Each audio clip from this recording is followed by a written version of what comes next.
19 มกราคม 2555 ที่ผ่านมาโครงการพรพนาได้จัดงาน Cozy Living Party ขึ้นเพื่อเปิดตัวอย่างยิ่งใหญ่กับโครงการใหม่ซึ่งเป็นโครงการที่ 5 ภายใต้สโลแกนที่ว่าตอบรับกับวิถีชีวิตคนเมืองตั้งอยู่บนถนนสุขุมวิททับมา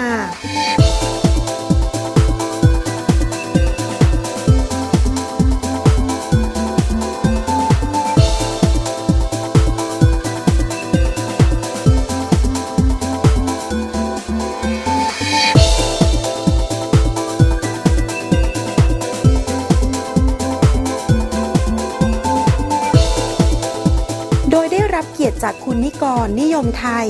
กรรมการผู้จัดการเป็นประธานกล่าวเปิดงาน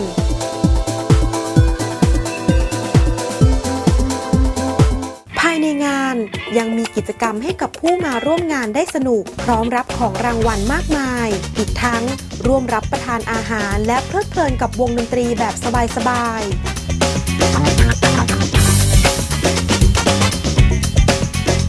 ร่วมลุ้นจับรางวัลใหญ่ในแคมเปญ Worry Free Elegance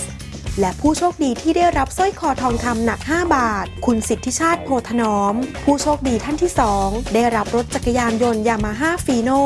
คุณพรเทพจันหวังผู้โชคดีท่านที่ 3 ได้รับตู้เย็น LG 2 ประตูคุณบุญเยี่ยมพงเคนผู้โชคดีท่านที่ 4 ได้รับทีวี LED 40 นิ้วคุณมลินิยนันท์แวะชมโครงการได้ทุกวันสอบถามรายละเอียดเพิ่มเติมได้ที่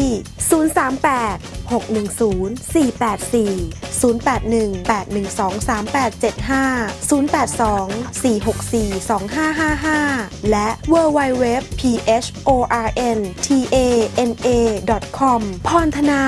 The Perfect Community ตอบรับกับวิถีชีวิตคนเมือง